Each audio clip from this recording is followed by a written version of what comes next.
Halo teman-teman, kembali lagi kita akan melanjutkan pembahasan pada saat ini. Dan sebelum kita memulai pembahasan firman Tuhan pada saat ini, mari kita tunduk kepala, kita berdoa. Bapa di sorga, terima kasih banyak Engkau begitu baik bagi kami.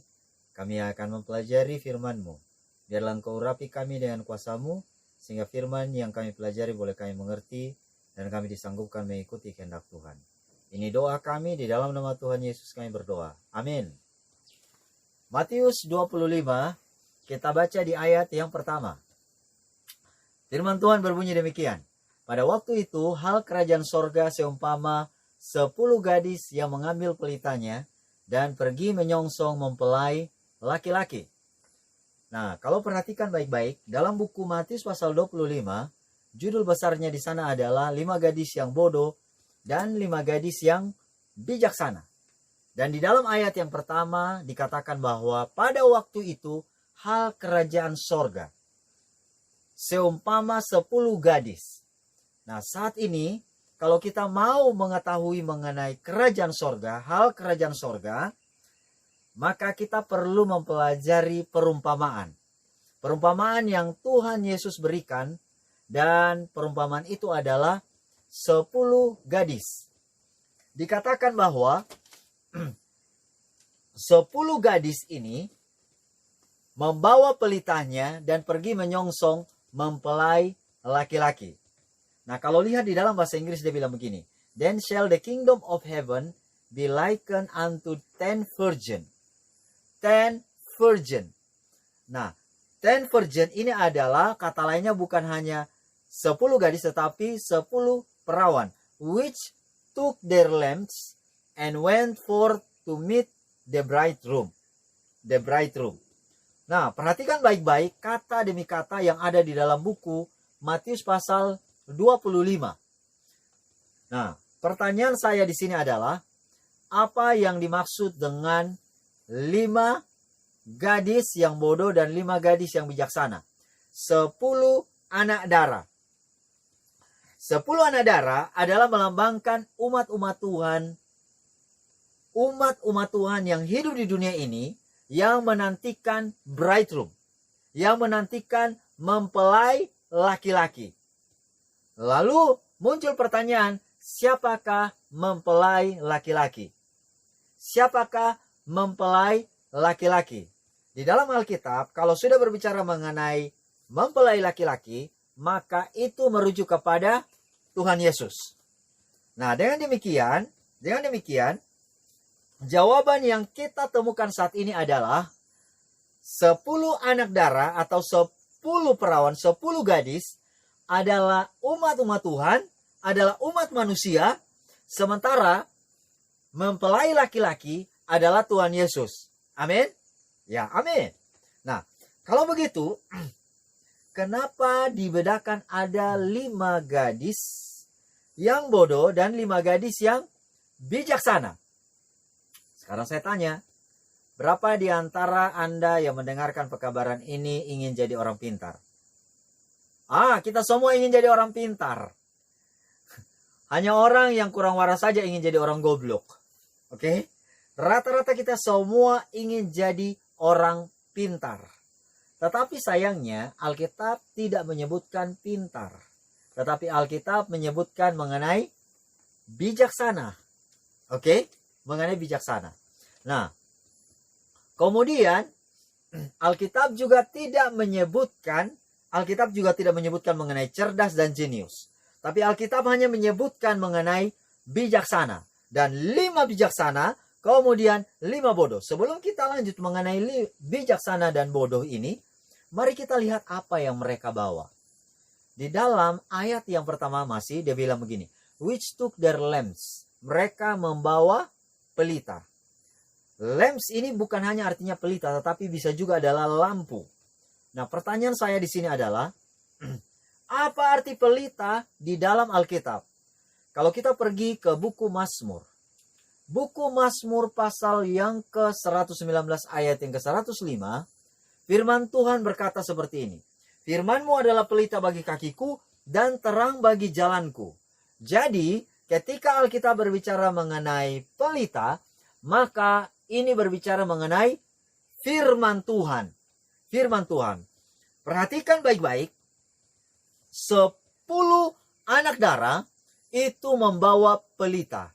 Artinya 10-10-nya ini adalah orang-orang yang mempercayai firman Tuhan. Orang-orang yang mempercayai Alkitab dan juga membacanya. Bisa jadi mereka ini bukan baca hanya 1 kali dalam seminggu, bukan hanya 1 kali dalam sebulan, apalagi dalam 1 kali setahun, tetapi mereka adalah orang-orang yang mempelajari siang dan malam. Nah, kalau begitu, apa yang dimaksudkan dengan 5 yang bodoh dan 5 yang bijaksana? Di dalam ayat yang kedua, 5 diantaranya bodoh dan 5-nya bijaksana. Nah, kalau kita berbicara mengenai bodoh dan pintar, maka ini diukur dari kemampuan IQ-nya. Diukur dari kemampuan penangkapan otak dan juga pikirannya. Betul atau tidak? Betul. Saya berikan contoh. Saya punya murid. Ada 40 orang. Lalu pada hari itu ketika saya masuk kelas, saya bilang, "Selamat pagi murid-muridku. Hari ini mari kita akan menghafalkan irregular verbs. 1 orang 20 kosakata." 20 irregular verbs adalah kata kerja tidak beraturan. Nah, kalau anak yang pintar itu diukur dari apanya? Oh, dalam 5 menit, bahkan kurang 5 menit, dia bisa menghafalkan 20 kosakata. Kurang dari 5 menit. Tapi kalau dia agak pintar, ya bisa jadi dalam setengah jam atau 1 jam, ya setengah jam baru dia bisa hafal. Tapi kalau loadingnya lama, gimana? 2 jam baru bisa jadi hafal. Tapi kalau loadingnya lama sekali, bisa jadi dalam 1 hari pun belum bisa hafal. Nah, sekarang pertanyaan saya di sini adalah, apa yang membedakan antara orang bijaksana dan juga orang pintar?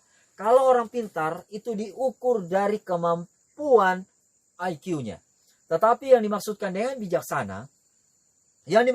bijaksana adalah mereka yang mengetahui benar, maka mereka akan mengikutinya. Mereka tahu bahwa itu adalah kebenaran yang ditulis di dalam firman Tuhan, maka mereka akan mengikutinya. Kalau begitu, pertanyaan saya, Anda dan saya mau cita-citanya jadi apa? Orang bijaksana atau orang pintar? Oh, di dalam Alkitab tidak dicatat mengenai orang, ada dicatat mengenai orang pintar. Tetapi pembagiannya hanya dikatakan bodoh dan bijaksana. Jadi walaupun Anda dan saya pintar, tetapi mengetahui hal-hal yang benar, tahu yang benar tapi tidak mengikutinya, Anda dan saya dikategorikan sebagai bodoh. Kita tahu itu benar, kita tahu dengan cepat, belajar dengan cepat, mengetahui hal itu benar, namun kalau Anda dan saya tidak mengikutinya, maka kita dikategorikan sebagai orang bodoh. Karena Alkitab hanya bisa membagi antara bodoh dan bijaksana. Kita yang IQ-nya juga agak pelan, namun kita tahu bahwa itu benar, kita ikut, kita dikategorikan sebagai orang bijaksana. Nah, di dalam buku Matius pasal 25 ayat yang kedua mengatakan bahwa 5 diantaranya bodoh dan 5-nya bijaksana. Mari kita pergi ke ayat 3 dan 4. Di dalam ayat yang ketiga dikatakan bahwa gadis-gadis yang bodoh itu membawa pelitanya, tetapi tidak membawa minyak. Sedangkan gadis-gadis yang bijaksana itu membawa pelitanya dan juga minyak dalam buli-buli mereka. Nah, perhatikan baik-baik. Apa yang membedakan 5 yang bodoh dan 5 yang bijaksana? Kali ini di dalam ayat 3 dan 4, Alkitab mengatakan bahwa yang bodoh membawa pelita. Yang bijaksana juga membawa pelita. 5 yang bodoh membawa pelita, 5 yang bijaksana membawa pelita. Sama-sama membawa pelita. Dua-duanya tinggal di bumi ini dan dua-duanya sama-sama membawa pelita. Artinya apa? Bukan hanya 5 gadis yang bijaksana yang pelajari Alkitab, tetapi 5 gadis yang bodoh juga mempelajari Alkitab. Tetapi kenapa sampai 5 yang bodoh itu dikatakan oleh Alkitab bodoh. Di dalam kalimat yang berikutnya setelah koma di ayat yang ketiga dikatakan tetapi tidak membawa minyak. 5 gadis yang bodoh, mereka mempunyai pelita tetapi tidak membawa minyak. Kalau lihat di dalam King James dia mengatakan that they that were foolish took their lamps. Artinya mereka mengambil lampu-lampu mereka atau pelita-pelita mereka and took no oil with them. Artinya mereka tidak membawa minyak. Dengan kata lain mereka tidak ada minyak cadangan. Nah, kalau begitu 5 gadis yang bijaksana bagaimana? Mereka punya minyak, mereka punya pelita, dan mereka juga punya minyak. Sekarang muncul pertanyaan, apa arti minyak di dalam Alkitab? Kalau Anda dan saya perhatikan baik-baik, arti minyak di dalam Alkitab adalah Holy Spirit, Roh Kudus. Nah, Anda dan saya boleh mempelajari firman Tuhan. Pelajari firman Tuhan sampai Anda dan saya jadi botak. Mulai dari SMA, ambil S1, S2, belajar Alkitab. Belajar siang malam. Tapi kalau motivasi Anda dan saya belajar firman Tuhan supaya terlihat jago, supaya terlihat keren, supaya Anda dikatakan memiliki tesis yang luar biasa, disertasi yang luar biasa, memiliki makalah yang super jenius, maka yang terjadi you not led by the Holy Spirit. Anda dan saya tidak dituntun oleh Roh Kudus. Karena kenapa? Ketika kita mempelajari Alkitab, ini adalah buku yang merupakan firman Tuhan, maka kita perlu dituntun oleh Roh Kudus. Dengan kata lain, harus ada roh kerendahan hati. Ada juga yang ingin mempelajari Alkitab supaya bisa berargumen. Nah, tunggu ya. Dia hajar saya dari ayat ini, saya akan hajar dia dari ayat ini. Oh, tunggu ya, dia kemarin tembak saya, nanti saya juga akan tembak balas dia.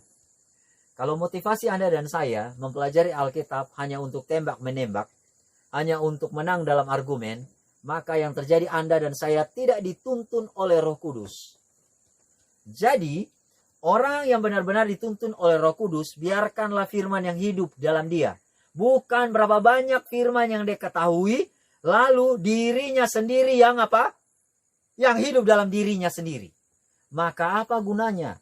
Itulah sebabnya hal yang membedakan antara 5 gadis bodoh dan 5 gadis bijaksana adalah 5 gadis yang bodoh dan bijaksana benar sama-sama membawa pelita, tetapi 5 gadis yang bodoh tidak membawa minyak.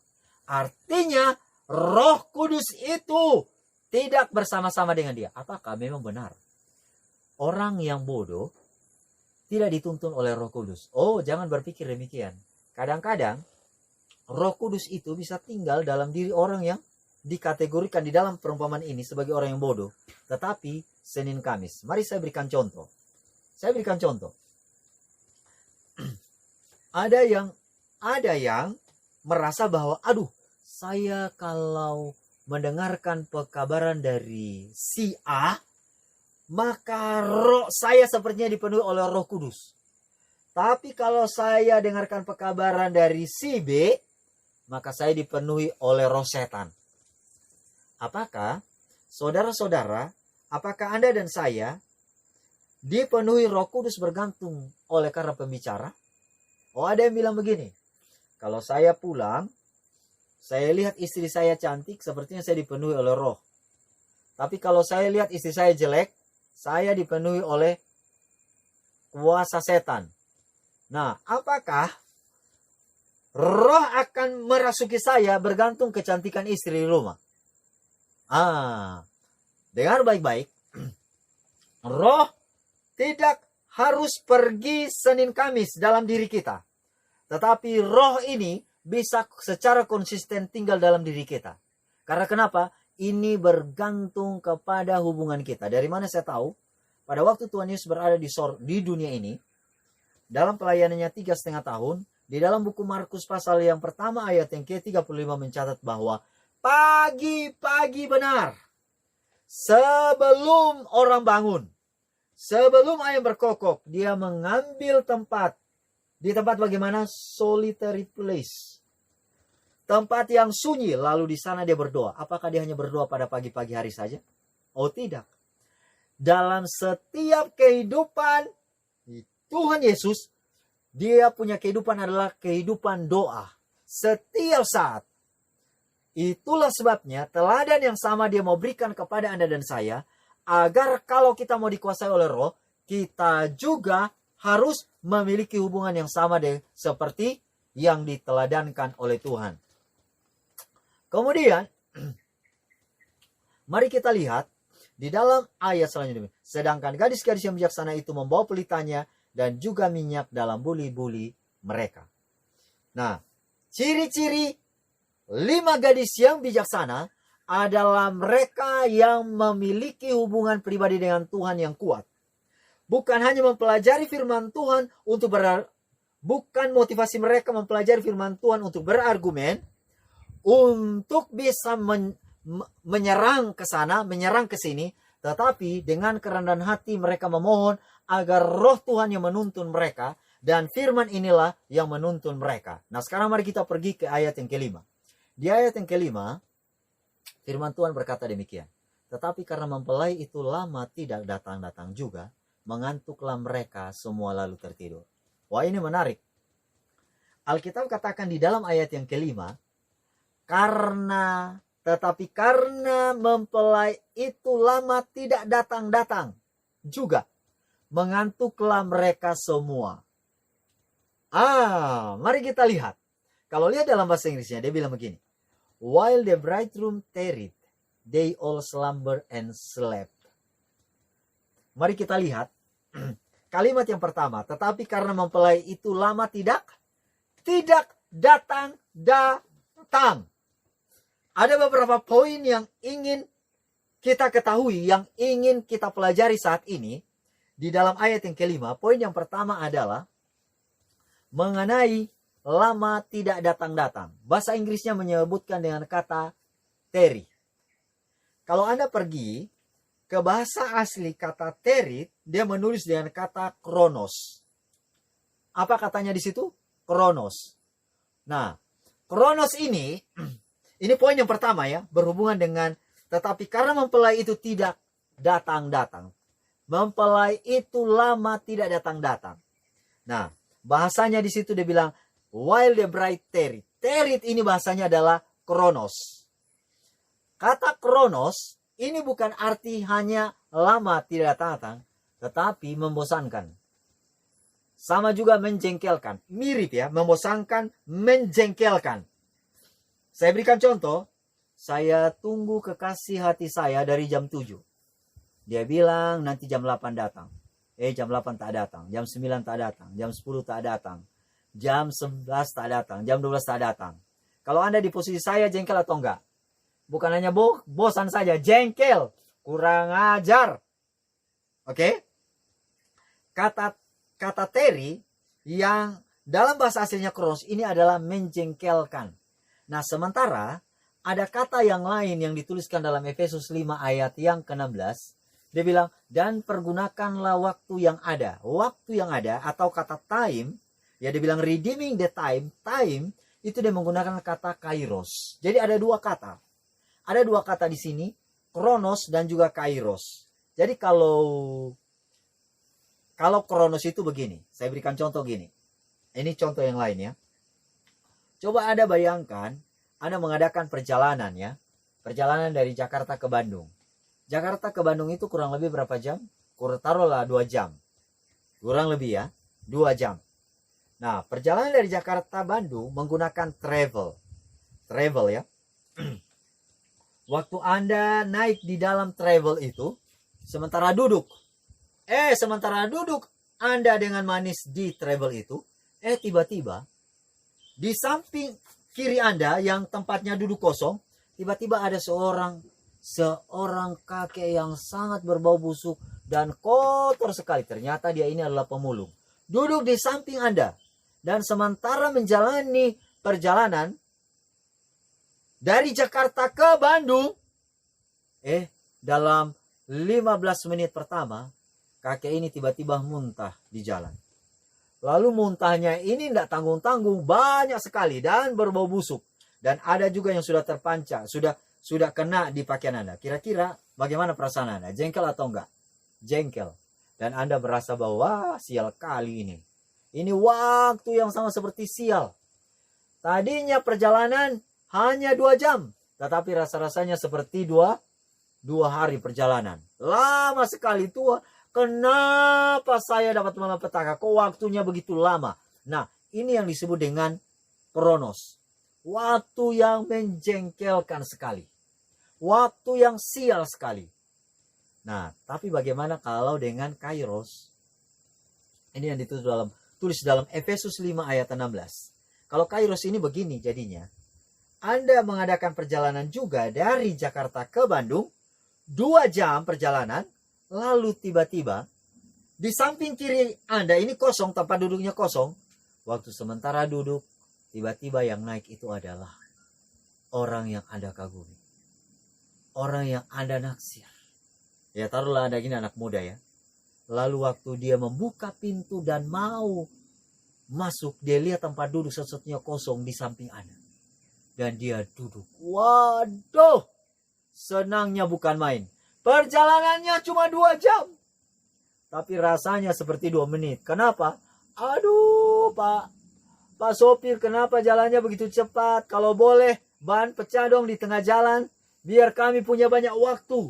Nah, waktu yang dijalani ini, karena waktunya indah, maka terasa sangat singkat. Karena kenapa? Karena waktu yang dilalui adalah waktu yang tidak membosankan. Waktu yang tidak menjengkelkan. Dan 2 kata ini ditulis di dalam Alkitab, kronos dan kairos.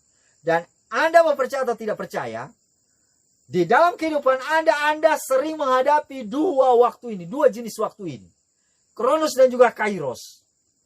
Tetapi sayangnya, dalam menunggu kedatangan Tuhan yang kedua kali, banyak umat manusia menganggap ini adalah waktu kronos. Waktu kronos. Waktu kronos ini bagaimana? Lama. Dan yang lebih parahnya lagi adalah, dia bilang Tuhan tidak datang-datang. Ya saudara-saudara tahu, ada banyak sekali orang-orang Kristen di mana-mana sudah tidak senang lagi mendengarkan khotbah kedatangan Tuhan. Stop. Bicara mengenai kedatangan Tuhan. Kedatangan Tuhan Yesus. Dari dulu sudah dibilang, kok nggak datang-datang? Stop kamu bicara ya. Saya punya usaha lagi maju, kamu bicara tentang itu. Nanti saya jadi batal. Karyawan saya jadi pergi. Gara-gara pekabaran tentang kedatangan Tuhan Yesus sudah sangat dekat. Apa itu? Dan saudara-saudaraku, tahu nggak?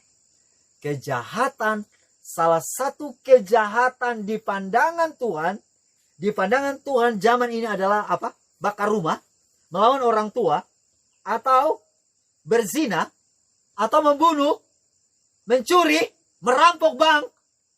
Apa kejahatan yang dipandang Alkitab dan Tuhan sebagai suatu kejahatan? Tahu kejahatannya apa itu? Mari kita pergi ke Matius 24 ayat yang ke-48. Di situ dia bilang, akan tetapi hamba itu jahat. Maka dia mengatakan dalam hatinya, Tuanku tidak datang-datang. Anda dan saya dianggap sebagai orang jahat kalau menganggap bahwa Tuhan Yesus itu datang. Tuhan Yesus itu lama datang. Tuhan Yesus itu tidak datang-datang. Apalagi Anda bilang begini, kalau ada yang menyampaikan mengenai kepakabaran, lihat ini akhir zaman. Ini tanda-tanda banjir di mana-mana, gempa bumi di mana-mana, orang-orang pada bermatian oleh karena COVID. Ini tanda-tanda. Stop! Tuhan Yesus masih lama datang. Jangan sampaikan bahwa Tuhan Yesus coba datang, bahwa ini adalah akhir dunia. Tidak. Dunia ini masih lama riwayatnya. Jadi jangan katakan bahwa kiamat sudah di ambang pintu. Jangan katakan bahwa kedatangan Tuhan Yesus dia pintu. Tidak. Dan ini adalah spirit yang dimiliki oleh anak-anak yang dirasuki setan. Apakah Anda yakin Anda dirasuki oleh Tuhan? Roh Tuhan? Tapi ingat, kalau dalam hati Anda mengatakan Tuhan Yesus masih lama datang, kiamat masih lama datang, maka Anda dan saya tidak dituntun Roh Kudus. Dituntun roh setan. Jangan salahkan saya. Salahkan saja itu Matius 24 ayat 48 ya.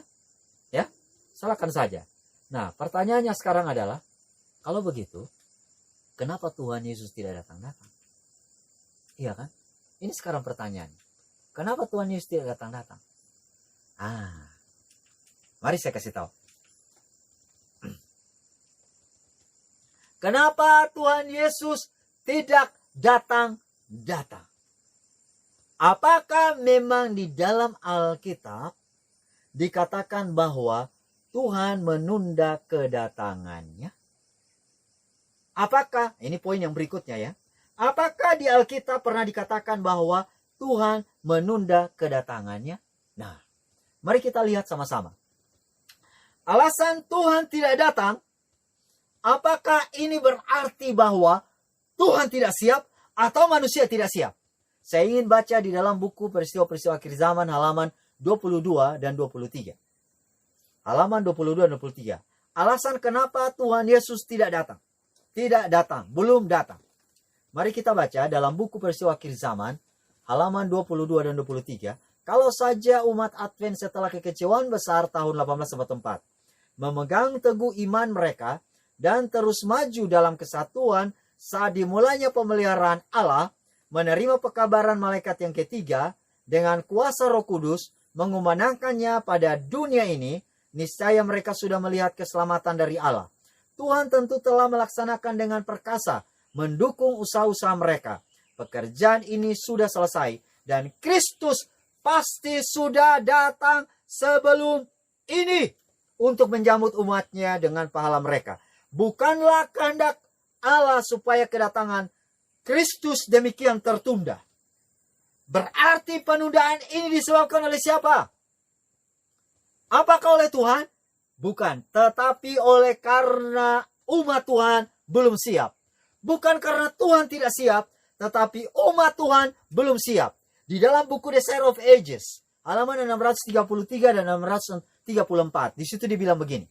Sekiranya Gereja Kristus sudah melaksanakan pekerjaan yang ditentukan atas penetapan Tuhan, maka sebelum ini seluruh dunia pasti telah diamarkan dan Tuhan Yesus tentu sudah datang ke bumi. Bumi kita dalam kuasa dan kemuliaan yang besar. Jadi kembali lagi pertanyaan, kenapa Tuhan Yesus belum datang? Apakah karena Tuhan belum siap? Bukan, karena umat Tuhan belum siap. Lalu, apakah itu ada juga dicatat Alkitab? Pernah dicatat Alkitab, Tuhan Yesus menunda kedatangannya? Mari kita buka di dalam buku Yohanes pasal yang ke-11. Kalau Anda pergi ke Yohanes pasal 11, perikopnya di sana berbicara mengenai Lazarus mati dan dibangkitkan. Waktu Lazarus sakit, Tuhan Yesus sudah tahu nggak Lazarus sakit yang pada akhirnya menyebabkan dia mati? Dia udah tahu. Dia dipanggil nggak? Dia dipanggil. Lalu pertanyaan saya, pada waktu Lazarus mati di hari yang pertama, waktu Lazarus meninggal dunia, kira-kira Tuhan Yesus tahu atau tidak? Tuhan Yesus tahu. Dan dia mendengarkan kematian, berita kematian dari Lazarus ini, harusnya di hari pertama dia hadir. Karena Maria dan Marta yang merupakan saudara kandung dari Lazarus, mereka sudah memanggil Tuhan Yesus untuk datang. Tetapi Tuhan Yesus tidak datang. Lazarus mati di hari pertama, Tuhan Yesus menunda kedatangannya. Harusnya dia datang di hari pertama. Di hari kedua, dia datang atau tidak? Tidak. Di hari ketiga, dia datang atau tidak? Tidak. Tapi di hari keberapa Tuhan Yesus datang? Saat Lazarus mati. Setelah lewat 3 hari. Di hari keempat, dia datang. Pertanyaan saya di sini, kenapa Tuhan Yesus tidak datang hari yang pertama? Atau hari yang kedua, hari yang ketiga?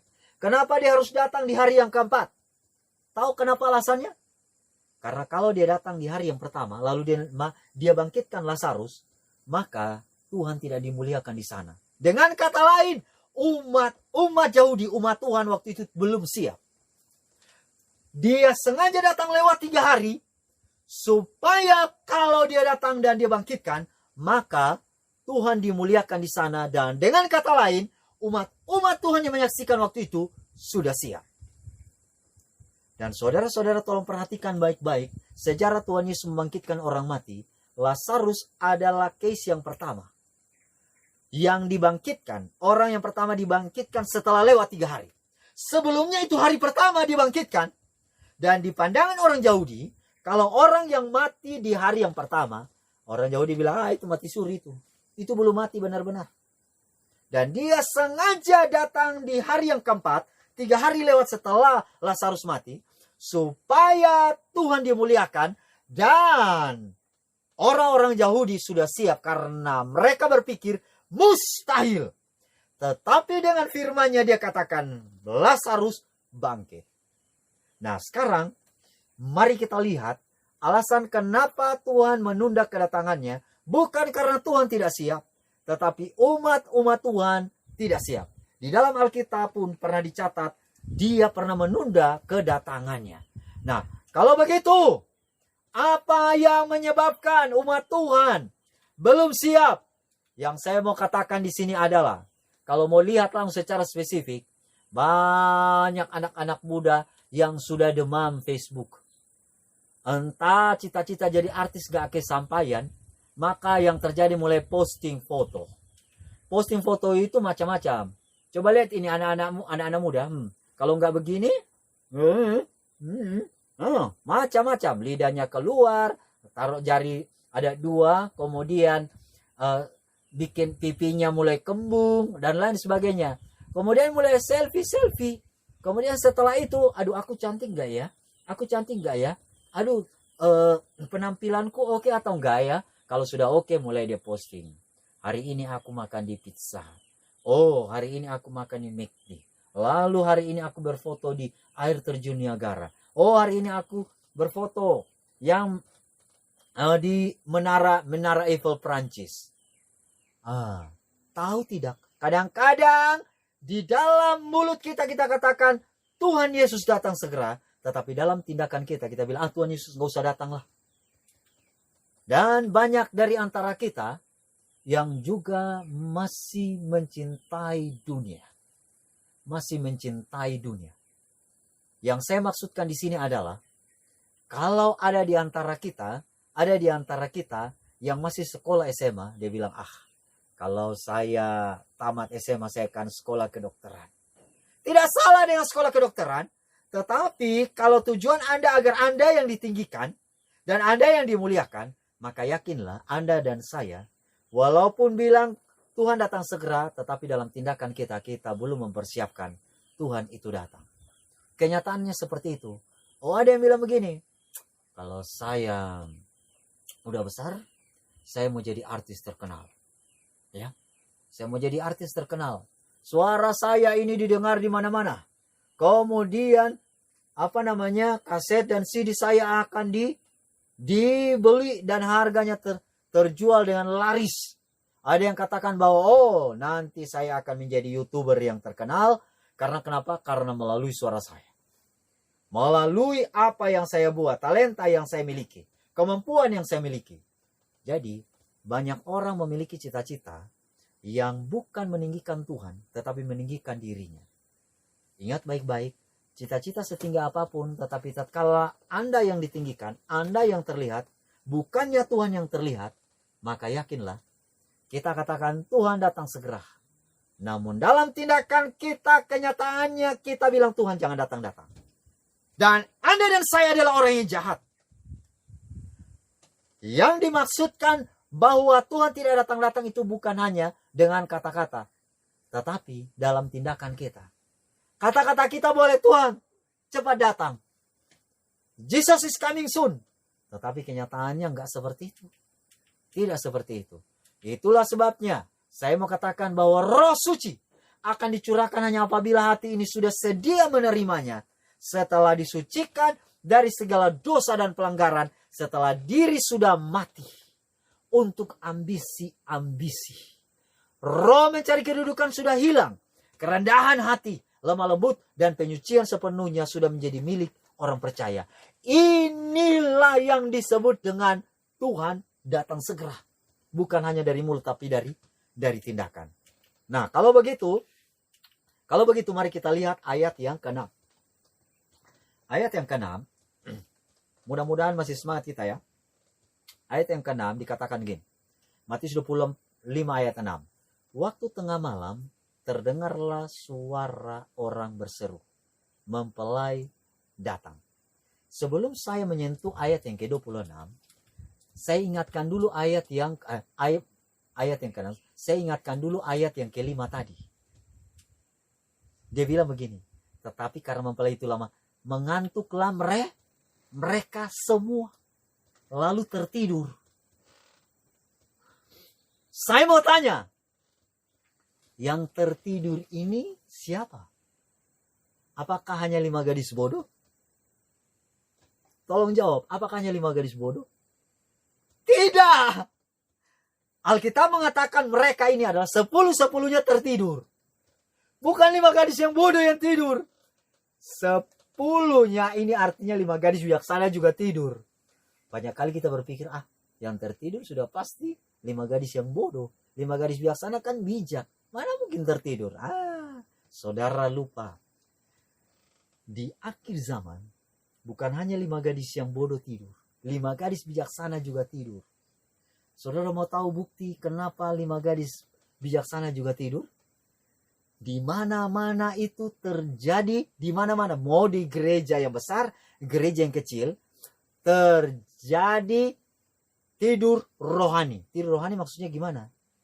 Tidur rohani maksudnya gimana? Apakah dia tidur seperti tidur rohani ini maksudnya seperti ini. Secara fisik dia bangun, tetapi rohaninya mati. Aduh, Pak Pen. Ini acara PA kok dari dulu kita hanya datar-datar aja, Pak Pen. Maksud kamu gimana? Iyalah, masa acara-acara kita sudah seperti acara kita ini monoton terus. 8L. Jadi orang datang, baru hitung 1, 2, 3 tidur. Coba buat kita punya acara ini yang menggairahkan. Maksudmu gimana? Tolong kasih ide. Ya, kita adakan kompetisi lah, Pak Pen. Maksudmu lomba etafalan. Lalu kita bikin saja. Kita bikin gereja ini mencari bakat. Lalu kita mulai datangkanlah penyanyi. Ya, kita mulai seleksi ini anak-anak. Kasih tunjuk mereka punya kemampuan. Lalu kita berikan penilaian.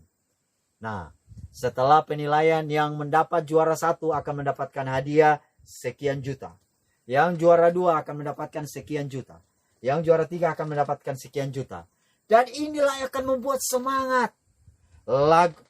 Lomba lagu-lagu rohani, lomba etafalan, lomba berkhotbah, lomba cerita anak-anak, semuanya dilombakan. Saya mau tanya, kira-kira semuanya ini berkenan kepada Tuhan atau tidak? Kalau sudah saat dibuat seperti ini, maka yakinlah kita sementara buat anggota-anggota gereja tertidur. Secara fisik dibangunkan, tetapi secara rohani tidur. Kenapa? Apakah salah mengadakan kompetisi di dalam gereja? Apakah salah? Lomba etafalan, lomba berkhotbah, lomba nyanyi lagu rohani. Apakah salah? Ya salah lah. Dari mana saya tahu? Buku Adventist Home halaman 500 mengatakan bahwa Tuhan menentang setiap kompetisi. Tuhan menentang setiap kompetisi. Dan tatkala Anda mengadakan perlombaan dan juga kompetisi-kompetisi, maka disitulah tidur rohani terjadi. Dan kenapa orang tidur? Kenapa orang tidur? Karena mengantuk. Saya mau tanya, orang mengantuk biasanya waktu kapan? Tolong jawab ya, tidak ada jawaban yang ketiga. Jawaban hanya 2. Siang atau malam, A atau B? Sudah jelas malam lah, jawabannya B lah. Kalau orang tidur siang dibilang apa? Ya pemalas. Kalau saya tidur terlalu lama siang, malas. Tapi kalau tidur malam, oleh karena apa? Karena memang ini adalah kodratnya demikian. Tubuh kita harus tidur pada waktu malam. Dan perhatikan mereka tidur pada waktu malam. Itu normal kok. Tapi ingat, ini perumpamaan Tuhan Yesus. Malam ini dilambangkan dengan dosa. Kenapa orang tidur secara rohani? Karena dosa, kenikmatan dosa membuat rohani tidur. Itulah yang terjadi. Dan ingat baik-baik, yang tidur itu bukan hanya 5 gadis bodoh. 5 gadis bijaksana. Dan itulah sebabnya Alkitab mengatakan kepada kita bahwa di akhir zaman, bukan hanya 5 gadis yang bodoh yang tidur, tetapi 5 gadis bijaksana pun tidur.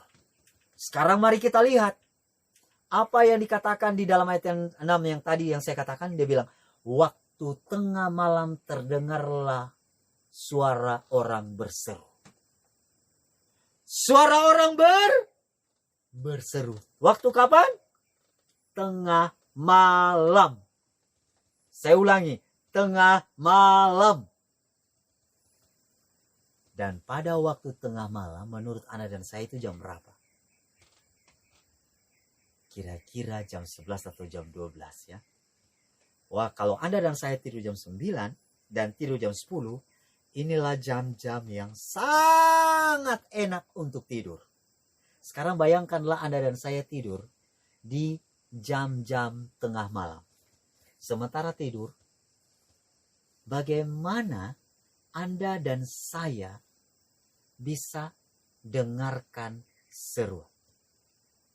Karena di dalam ayat yang ke-26 mengatakan bahwa pada waktu tengah malam terdengarlah suara orang berseru.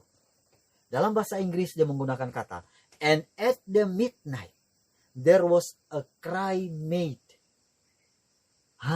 Ada cry. Kalau Anda tidur, saya mau tanya, bagaimana Anda bisa bangun? Bagaimana cara orang membangunkan Anda? Apakah bangunkan Anda begini? Woi, bangun. Itu yang pertama. Atau yang kedua, woi, bangun. Pilih yang mana membuat Anda dan saya bangun pada jam-jam tengah malam. Yang pertama atau yang kedua? Oh, sudah jelas yang kedua. Kalau yang pertama, orang sementara tidur dengan nyenyak, kemudian terdengar suara, woi bangun, woi bangun. Maka ini justru akan membuat dia lebih tertidur lagi. Tetapi kalau teriak, woi bangun, maka dia pasti akan bangun. Dan saya yakin, suara orang yang berseru ini tidak bisik. Tetapi suaranya adalah suara yang nyaring. Dan saya mau kasih tahu bahwa hanya dengan seruan nyaring, maka akan membuat orang bangun dari tidur. Bukan hanya bangun dari tidur secara fisik, tetapi bangun dari tidur secara rohani. Sekarang saya mau tanya, apakah Anda yakin bahwa Anda dan saya tidur? Kalau Anda dan saya yakin Anda dan saya tidur secara rohani, maka butuh seruan nyaring. Saya ulangi, kalau Anda dan saya yakin, Anda dan saya, orang-orang di samping kiri kanan Anda dan saya tidur, maka Anda dan saya dan orang-orang di sekitar butuh seruan nyaring. Pertanyaan saya, di mana di dalam Alkitab dicatat ada seruan nyaring? Di mana? Di dalam buku Wahyu pasal yang ke-14. Ayat yang ke-7. Ayat yang ke-8. Kemudian ayat yang ke-9, 10. Pekabaran 3 malaikat. Pekabaran 3 malaikat adalah pekabaran yang disebutkan oleh Alkitab yang disuarakan dengan seruan nyaring. Lalu aku melihat seorang malaikat lain terbang di tengah-tengah langit. Padanya ada Injil kekal. Dan ia berseru dengan suara nyaring. Malaikat yang kedua dengan suara nyaring. Malaikat yang ketiga juga dengan suara nyaring. Kalau demikian, maka penting gak kita mempelajari pekabaran 3 malaikat ini? Penting. Jangan sampai ada yang bilang tidak penting. Mau umat Tuhan dimanapun Anda berada, adalah hal yang penting bagi Anda dan saya untuk mempelajari pekabaran ini. Pekabaran ini, yaitu pekabaran 3 malaikat. Dan pekabaran 3 malaikat ditulis dalam buku Wahyu pasal 14 ayat yang ke-6 sampai ayat yang ke-12. Pada sesi-sesi selanjutnya nanti kita akan pelajari. Tapi mari kita lihat dulu di dalam perikop ini perumpamaan 5 gadis bodoh, 5 gadis bijaksana. Waktu tengah malam terdengarlah suara orang berseru mempelai datang, songsonglah dia. Waktu seruan itu disampaikan, pertanyaan saya adalah, apa yang terjadi? Di dalam ayat yang ke-7 dikatakan seperti ini. Gadis-gadis itu pun bangun semuanya lalu membereskan pelita mereka. Luar biasa ya. Alkitab katakan, gadis-gadis itu bangun. Berarti berapa yang bangun? Berapa yang bangun? Waktu dengarkan seruan itu, apakah hanya 5 gadis yang bijaksana saja yang bangun? Oh tidak. 5 gadis bodoh, 5 gadis bijaksana tidur. Waktu mendengarkan seruan nyaring, sama-sama dengarkan seruan nyaring. Lalu berapa yang bangun? Bukan hanya 5 gadis yang bijaksana saja yang bangun, 5 gadis bodoh juga bangun. Sama-sama bangun. Pada waktu 5 gadis bodoh, 5 gadis bijaksana bangun, 5 gadis bodoh, 5 gadis bijaksana bangun, Alkitab mencatat bahwa lalu membereskan pelita mereka. Sekarang lihat baik-baik perbedaannya. Apa yang membedakan 5 gadis bodoh, 5 gadis bijaksana? Sama-sama tidur mereka, lalu sama-sama bangun. Lalu apa yang membedakan bangunnya 5 gadis bijaksana dan bangunnya 5 gadis yang bodoh? Ini sama-sama bangun. Sama-sama bangun ini. Oke? Apa yang membedakan? Kalau mau lihat apa perbedaannya adalah, kalau 5 gadis yang bodoh bangun, mereka bangun, tetapi tidak ada reformasi. Tidak ada reformasi. 5 gadis bijaksana, mereka bangun, kata lainnya bukan hanya arouse, tapi revive. 5 gadis bijaksana, waktu mereka bangun, mereka juga mengadakan reformasi. Banyak umat Tuhan, suka dengarkan pekabaran, hanya ingin membangunkan rohaninya saja. Tetapi no reformasi. No reformation. Mereka hanya revive saja, terbangkitkan revive mereka, rohani mereka, tetapi no reformation. Anda dan saya akan dikategorikan sebagai 5 gadis yang bodoh kalau hanya terbangun oleh pekabaran, tetapi there is no reformation. Tidak ada reformasi yang dibuat. Anda dengarkan pekabaran mengenai pertarakan, waduh, bagus ya, tetapi tidak ada perubahan di dalam cara makan Anda. Tetap saja gelojo makan daging. Tetap saja gelojo makan coklat. Tetap saja gelojo makan gula. Maka Anda dan saya dikatakan bodoh.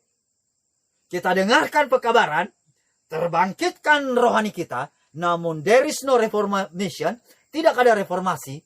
Anda dan saya dikategorikan 5 gadis yang bodoh. Karena kenapa? 5 gadis yang bodoh bukannya nggak pelajari, nggak dengarkan pekabaran, saudara. Bukannya nggak dengarkan pekabaran 3 malaikat. Mereka dengar. Tetapi ingat baik-baik. Anda boleh dengar dan dibangkitkan. Tetapi kalau tidak ada reformasi, jadinya seperti ini. Dan bagi Anda dan saya yang sudah mengadakan reformasi, ini justru seruan nyaring bukan berasal dari mulut. Perhatikan baik-baik. Tetapi tindakan Anda adalah seruan nyaring. Tindakan Anda dan saya akan menjadi seruan nyaring. Karena kenapa? Saya bilang begini, stop merokok, saya merokok. Apa gunanya? Tidak ada nyaring. Dia bilang, orang yang dengarkan pekabaran saya stop merokok, lalu dia saya merokok. Percuma saja dia bilang itu.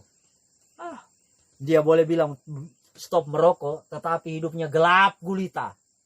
Jangan Anda dan saya mau dikatakan gelap gulita. Karena kenapa? Karena kita ini adalah umat-umat Tuhan. Bila reformasi kesehatan sudah benar-benar diikuti oleh umat Tuhan, barulah mereka dapat berdiri sebagai umat yang sempurna di hadapan Allah. Dan itulah sebabnya, saudara-saudaraku, jangan lupa bahwa ada begitu banyak orang yang ditinggalkan Roh Kudus. Oleh karena apa? Mereka hanya dengarkan, terbangun oleh pekabaran, tetapi tidak mengadakan reformasi. Mari saya baca kutipannya. Tuhan Allah akhirnya tidak memberikan Roh Kudus kepada mereka yang sudah mengetahui makanan yang menyehatkan, tetapi terus memakan makanan yang melemahkan pikiran dan tubuhnya. Bayangkan saja, Anda yang tidak mengadakan reformasi, Roh Kudus itu pergi. Dan kita dikatakan sebagai 5 gadis yang bodoh. Nah sekarang, mari kita lihat di dalam ayat 8 dan 9. Di dalam ayat 8 dan 9, gadis-gadis yang bodoh berkata kepada gadis-gadis yang bijaksana, berikanlah kepada kami sedikit dari minyak itu, sebab pelita kami hampir padam. Tetapi jawab gadis-gadis yang bijaksana, tidak, nanti tidak cukup untuk kami dan untuk kamu. Perhatikan baik-baik, setelah mereka bangun, ternyata 5 gadis yang bodoh mendapati lampu mereka hampir padam. Kalau sudah padam, bisa lihat jalan. Saling tabrak-menabrak lah. Nah, peristiwa ini terjadi hanya kepada 5 gadis yang bodoh. Kenapa? Karena lampu mereka hampir padam. Saya mau tanya, apakah saudara yakin lampu saudara masih tetap nyala? Jangan bilang lampu listrik ya. Jangan bilang pelita obor yang di rumah. Yang saya maksudkan ini, pelita ini adalah firman Tuhan. Masih tetap menyala? Mau bilang menyala atau tidak, ini bergantung apakah ada minyak. Ingat apa arti minyak? Kalau mau lampu menyala, itu minyak ditentukan oleh minyak. Nah, apa arti minyak? Roh Kudus. Sekarang, 5 gadis yang bodoh minta dong. Kami punya lampu hampir padam. Minta dong. Apa jawab 5 gadis yang bodoh? 5 gadis bijaksana? Tidak, nanti tidak cukup untuk kami dan untuk kamu. Apakah 5 gadis yang bijaksana pelit? Karena jawab mereka gini, nanti nggak cukup untuk kami dan untuk kamu juga lah. Ini dikit. Apakah 5 gadis bijaksana ini pelit? Ini bukan masalah pelit atau tidak pelit, tapi ini masalah minyak. Iya, kalau minyak secara harafiah bisa kita bagi, tapi minyak artinya Roh Kudus. Roh Kudus ini tidak bisa dipinjamkan, saudara. Roh Kudus ini tidak bisa dibagikan. Lalu, Roh Kudus dalam diri Anda dan saya, itu berdasarkan apa? Ditentukan oleh karena hubungan Anda dan Tuhan. Tidak bisa bilang begini, hei, Barto, aku pinjam dong Roh Kudusmu. Hei, Eduardus, aku pinjam dong Roh Kudusmu. Mana bisa? Roh Kudus Eduardus tidak bisa dipinjamkan ke Barto. Ya, Barto punya itu karena hubungan pribadi dengan Tuhan. Anda dan saya juga saat ini. Itulah sebabnya jawaban dari 5 gadis bijaksana bukan jawaban orang-orang yang pelit. Lalu, di kalimat paling terakhir di ayat yang ke-9, 5 gadis bijaksana bilang begini. Coba dengarkan baik-baik, kata mereka. Lebih baik kamu pergi kepada penjual minyak dan beli di situ. Kenapa 5 gadis bijaksana bilang lebih baik pergi ke kios-kios sana, lalu beli, ada jual minyak di sana. Oke, beli ya. Sekarang saya mau tanya. Minyak bisa dibeli? Ya bisa lah, minyak tanah, minyak bensin, minyak kelapa, minyak bimoli. Bisa lah Anda beli. Tapi pertanyaan, minyak yang dimaksud dalam perumpamaan ini bisa dibeli? Mana bisa? Tapi kenapa itu disarankan? Karena ada konsep jual beli. Saya ulangi. Karena ada apa? Konsep jual beli. Dalam diri siapa? Ya 5 gadis bodoh lah. 5 gadis bodoh sudah pasti. Karena ada konsep jual beli. Kalau Anda jual beli, berarti pakai apa? Hah? Pakai kulit kayu? Atau pakai kapak? Ya pakai duit. Sudah jelas pakai duit. Saya mau katakan, jangan beli Roh Kudus dengan, jangan sampai bayar Roh Kudus menggunakan harta dan pakai duit Anda dan saya. Oh, bagaimana caranya? Saya nggak pernah buat itu. Saya kirimlah misionari ke sana. Saya nggak bekerja. Saya bayar misionaris. Ya, saya bayar misionaris pergi ke ladang sana. Tapi saya nggak mau. Saya nggak mau pergi. Saya sumbanglah bangun gereja. Ya kan? Saya bangun mahal-mahal. Tapi saya nggak bekerja. Yang penting orang lihat saya. Waduh, dia menyumbang banyak. Hati-hati umat Tuhan memiliki spirit seperti ini. Karena uang Anda dan saya banyak. Maka Anda serta-merta akan bilang, saya sudah melakukan pekerjaan Tuhan. Pekerjaan Tuhan tidak bisa dibeli dengan duit. Tapi memang pekerjaan Tuhan butuh duit. Tetapi pekerjaan Tuhan itu perlu pengorbanan. Pengorbanan bukan duit saja. Di dalam ada salah satu lagu Sion yang bilang, aku suka dalam kerja rajaku. Oh betapalah senangnya. Harta dan tenagaku serah penuh. Aduh, tolong jangan nyanyi ayat ini ya. Kalau belum bisa berserah, harta dan tenagaku serah penuh. Kadang-kadang kita serahkan harta, tapi sebagian-sebagian. Tapi tenaga gimana? Saya nyantai-nyantai aja lah. Biar itu si kacung-kacung yang pergi ke sana. Ya, itu yang ekonomi lemah, biar mereka saja yang ke sana. Misionaris itu anak-anak muda yang masa depannya tidak jelas. Biar saja mereka ke sana. Kalau saya ya ongkak-ongkak kaki saja, tinggal bicara dengan duit. Hati-hati. Hati-hati. Nanti saya bangunkan gereja megah-megah di sini dengan duit saya. Supaya orang datang, waduh, ada fasilitas AC, sound systemnya oke. Kemudian semua fasilitas-fasilitas yang lainnya oke, ruang ini, ruang ono, semuanya mantap sekali. Kursinya, mimbarnya, perabot-perabotnya, semuanya oke. Pakai uang saya. Uang saja dong. Saya kan punya duit. Oh, saudara-saudara. Jangan mentang-mentang saudara dan saya punya duit, punya posisi. Lalu yang terjadi, kita seolah-olah bisa membeli minyak roh itu dari situ. Karena kenapa, saudara-saudaraku yang kekasih, saya mau baca. Kekayaan atau kedudukan. Ini dalam buku Hidup yang Terbaik. Halaman 27.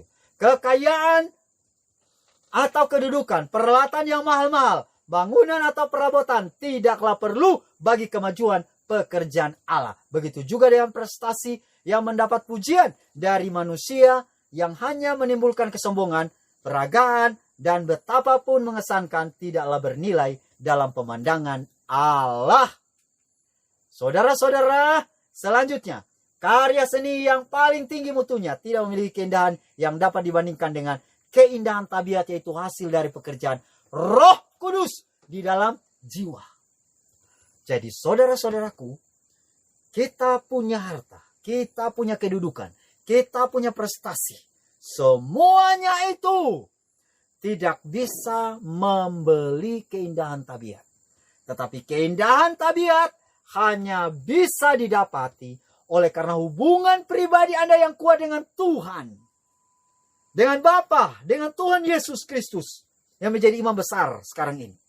Itulah sebabnya saudara-saudaraku, mari saya bacakan ayat yang terakhir. Akan tetapi, waktu mereka sedang pergi untuk membelinya, datanglah mempelai itu dan mereka yang telah siap sedia masuk bersama-sama dengan dia ke ruangan perjamuan kawin, lalu pintu ditutup. Saudara-saudara, apa yang terjadi ketika 5 gadis yang bodoh datang? Pintu ditutup. Dan saya mau kasih tahu bahwa inilah lambang pintu kasihan tertutup. Bagi mereka yang menolak Roh Kudus. Menolak Roh Kudus tidak selamanya Anda bilang Roh Kudus pergi. Tidak selamanya dengan Anda hanya membenci orang, tetapi dengan mengandalkan Anda punya kekuatan, baik itu harta, baik itu adalah prestasi, baik itu adalah posisi, dan lain sebagainya, maka secara tidak sadar ketika ini dimanjakan terus-menerus, maka yang terjadi, you reject the Holy Spirit. Anda dan saya menolak Roh Kudus. And Roh Kudus will leave you. Dan Roh Kudus akan meninggalkanmu. Itulah sebabnya, pada saat ini, ketika Anda mendengarkan pekabaran ini, biarlah Anda dan saya memberikan hati Anda dan saya hanya kepada Tuhan. Agar dengan demikian, pada waktu Tuhan Yesus datang, Dia akan bilang begini, "Sabarlah hambaku yang setia, marilah masuklah dalam kebahagiaan Tuhan." Tetapi sebaliknya, bagi Anda dan saya yang tetap berkeras hati, yang masih mengandalkan kekuatan, harta kekayaan, posisi, prestasi, ataupun kecerdasan, maka yang terjadi ketika Anda mencoba untuk mengetuk pintu, tepat seperti yang dilakukan oleh 5 gadis bodoh, maka mempelai itu katakan, "Who are you?" Siapa kamu? Aku tidak mengenal engkau.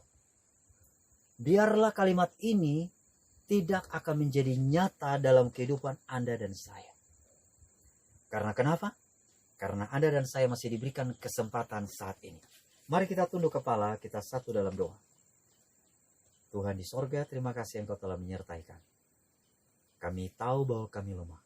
Apapun yang kami miliki dunia ini, tidak satu pun yang bisa kami andalkan. Satu-satunya yang bisa kami andalkan adalah hubungan pribadi kami dengan Tuhan, yang boleh menyanggupkan kami membentuk tabiat kami, sehingga sempurna menyerupai Kristus.